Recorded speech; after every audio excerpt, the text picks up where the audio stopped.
प्रधान जी, आचार्य जी सदियों से हम लोगों को सिखाते आए हैं, अपने अपने पूर्वजों को सिखाए हैं। और याद रखना, पूरे विश्व में एक ही धर्म है जो कामना करता है कि प्राणियों में सद्भावना हो, विश्व का कल्याण हो। और ऐसा कहने वाले पूरे विश्व में एक ही धर्म है, वो है सनातन धर्म, जो समस्त विश्व के नागरिक और उनमें सद्भावना और विश्व का कल्याण ऐसा कामना करते हैं, विचार रखते हैं, सोच रखते हैं। और दुर्भाग्य है आज के समय में कुछ तथाकथित सत्ता में आते ही जो धर्म हमें सिखाते हैं, प्राणियों में सद्भावना हो, विश्व का कल्याण हो, हमारे आचार्य जी, प्रधान जी ऐसा सिखाते हैं। और अच्छे इंसान बनने के लिए कहते हैं, उपदेश देते हैं, लेकिन उसी धर्म को, जो धर्म हमें मानवता का पाठ सिखाते हैं, लोगों से कैसे व्यवहार करना है, बातचीत करना है, वार्तालाप करना है, बेसहाय लोग को कैसे आगे बढ़ाना है, भटके हुए मानव को कैसे सही मार्ग पर लाना है। दुर्भाग्य है जो हमें इन चीज़ों के बारे में अवगत करावे, जो धर्म हमें विश्व का कल्याण के बारे में पढ़ावे, उसी धर्म को मिटाने के लिए हमारे ही देश के कुछ तथाकथित तैयार हैं। कई ऐसा नेता हैं जो खुलेआम सनातन धर्म के बारे में उल्टा पुल्टा बकता रहता है, बयान देता रहता है। और हम सनातन लोग उसी के रसिकर हैं। क्षमा मांगो, नहीं तो मैं ये करूँगा वो करूँगा, लेकिन कुछ उखाड़ नहीं पाते हैं। दुर्भाग्य है आज की समय में सनातन धर्म मजाक का विषय बन गया है। जो भी पार्टी हैं, उन पार्टी अगर चाहे सनातन धर्म के बारे में उल्टा पुल्टा बकने का, बयान देने का, तो दे सकते हैं। और सनातन धर्म के लोग उनको फॉलो करने के लिए, मानने के लिए, स्वागत करने के लिए तैयार हैं, प्रणाम करने के लिए तैयार हैं, नमस्ते कहने के लिए तैयार हैं। इसमें किंचित रत्ती मात्र भी शंका नहीं है। अब समझने की विषय ये है, जो धर्म हमें, जो आचार्य हमें ये सिखावे कि प्राणियों में सद्भावना हो, विश्व का कल्याण हो, क्या ऐसा धर्म एक दूसरे से नफरत सिखावे? क्या ऐसा धर्म एक दूसरे को मिटाने के लिए सिखावे? कतई बर्दाश्त नहीं। झूठ मूठ का बयानबाजी समाजों में परोसना गलत बात है। अभी अभी तमिलनाडु के उदयनिधि स्टालिन जी, दुर्भाग्य हैं, ये व्यक्ति 2023-24 में एक बार कहा था, अमर्यादित बयानबाजी दिया 2023-24 के आसपास में।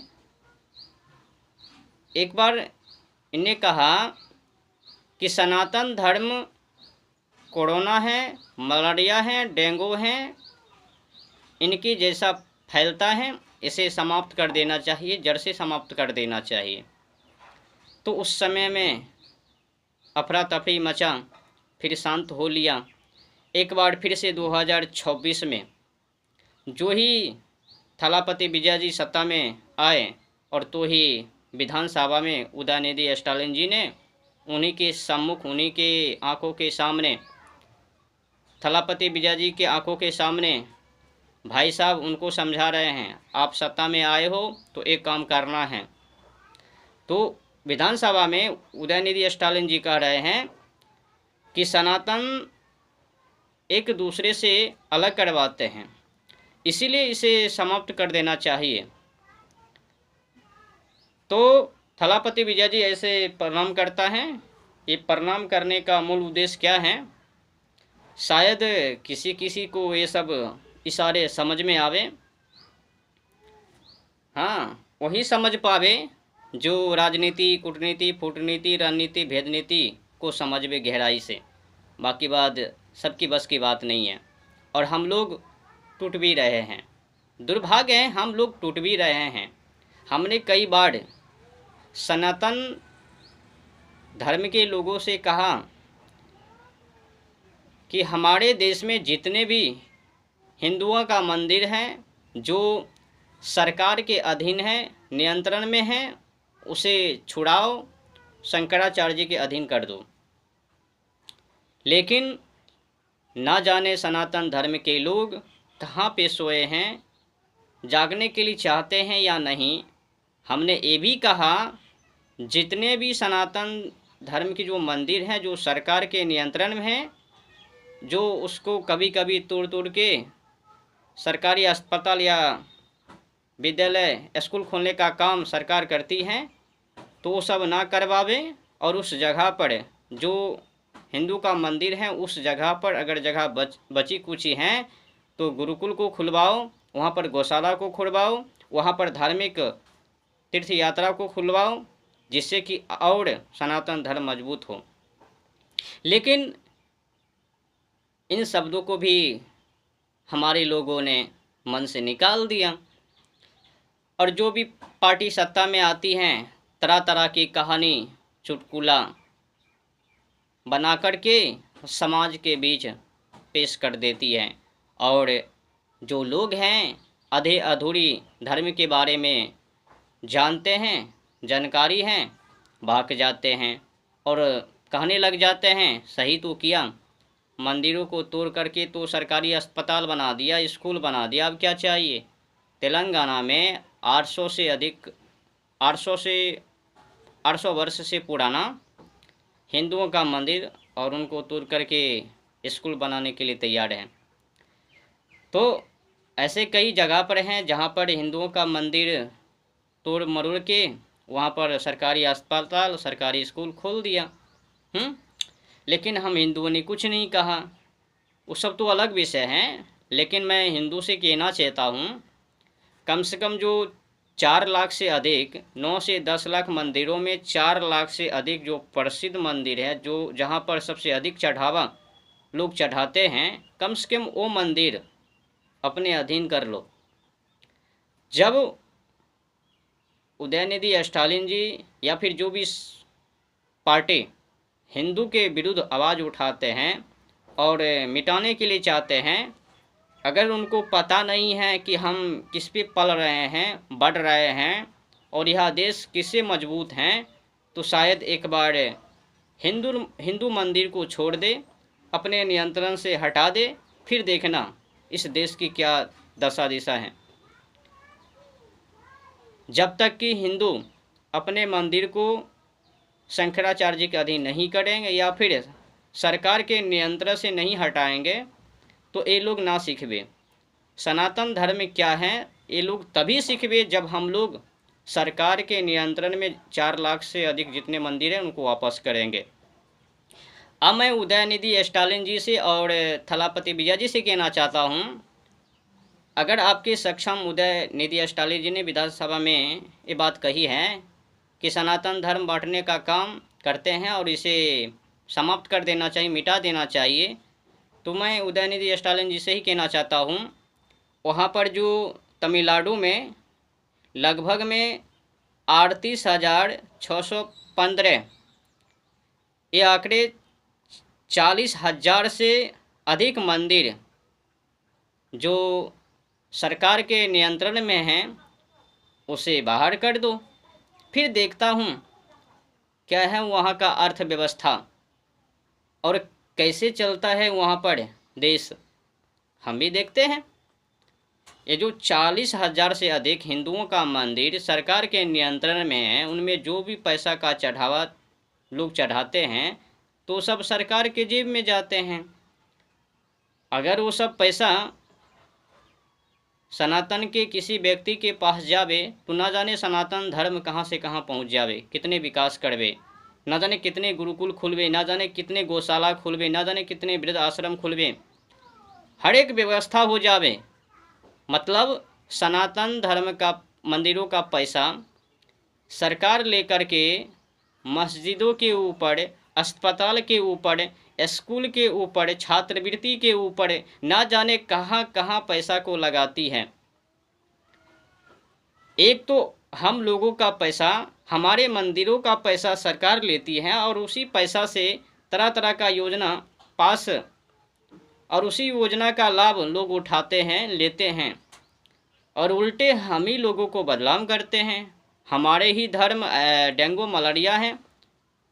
हाँ, गिरजाघर नहीं है, मस्जिद ये सब नहीं है, केवल सनातन धर्म है। लेकिन सनातन धर्म का जो मंदिर है उसे पैसा लेवे, उनमें मलेरिया डेंगू मच्छर नहीं है।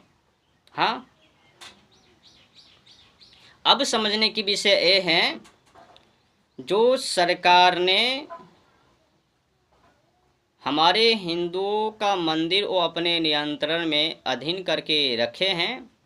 अब हम लोगों को एक ही काम करना है, जितने भी मंदिर हैं उन मंदिर को सरकार के नियंत्रण से हटाना है और शंकराचार्य जी के अधीन कर देना है, या फिर जो भी बुद्धिजीवी हैं जो सनातन धर्म को मजबूत करने में सक्षम है उनको अधीन कर दिया जाए। लेकिन जल्द से जल्द सरकार के अधीन से मंदिर को वापस करना है, तब जाकर के मैं देखूंगा कि सरकार किस तरह से देश को चलाती है। और ये जो जितने भी मन बुद्धि हैं, बिना बुद्धि अकल के इंसान हैं, जो हर हमेशा हिंदुओं को गाली, मतलब हिंदू मंदिर का पैसा से छात्रवृत्ति, पोशाक, हिलना फिरना, तनख्वाह, सरकारी अस्पताल, सरकारी स्कूल, ना जाने क्या क्या कहाँ कहाँ पर हिंदुओं का मंदिर का पैसा इस्तेमाल, लेकिन हम ही लोगों को खा कर के हम ही लोगों को बदला। तो अब एक ही उपाय है कि इन लोगों के ऊपर जो हिंदुओं का मंदिर का पैसा इस्तेमाल उसे बंद करवा देना है। और वो बंद तभी होवे जब मंदिर अपने अधीन कर लेवे। तो हमें मंदिर वापस करना है। और जितने भी पार्टी हैं ना, कोई भी पार्टी सनातन धर्म के लिए उचित नहीं है, सही नहीं है। अगर किसी भी पार्टी पर हम लोग विश्वास करते हैं तो हम लोग बर्बाद हो जाएंगे, हमारी संस्कृति खत्म हो जाएंगे। और साथ साथ में जो भी मंदिर हैं बची कुची, जो भी सरकार के नियंत्रण से बाहर है, उनको भी सरकार अपने अधीन कर लेवे। तो हम चाहते हैं, अभी तो 4 लाख से अधिक मंदिर को सरकार ने अपने अधीन किया है और छोटे बड़े मंदिर 9 से 10 लाख हैं, उनको बचाना है। और 4 लाख जो सरकार के अधीन है उनको भी उनसे छुड़ाना है और सनातन धर्म को मजबूत करना है। जितने भी स्कूल हैं इस देश में और सनातन धर्म के मंदिर के पैसे से पल रहे हैं, हाँ, ये सब अपने अधीन कर लेना है और उस जगहों पर